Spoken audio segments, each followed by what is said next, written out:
أوه، إيمان أعلنت خروجها من المستشفى في ستوري جديد لها بعد أن أعادت فتح حسابها على الانستغرام. إيمان طمأنت الجماهير على حالتها، فاللهم أدم صحتك عليها وعلى الجميع. البعض ما زال لم يتقبل بعد أن تكون إيمان قد مرضت البارحة، بل وقد اتهموها أنها مثلت أنها مريضة كي توقف حملة إلغاء المتابعة من حسابات إيمان بسبب انفصالها عن أيمن بطريقة غريبة. فما رأيكم أنتم؟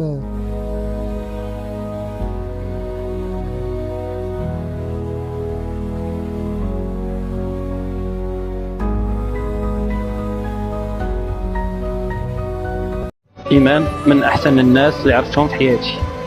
هذاك الشيء اللي كتشوفوا نتوما ما كتعرفوهاش باش تعرفوا.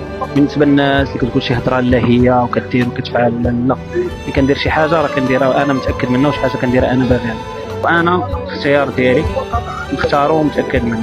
انا نقدر نتقبل هذا النقد ونقدر نتقبل هذا الشيء، ولكن ايمان ماشي خط اسود، راه خط بنفسه.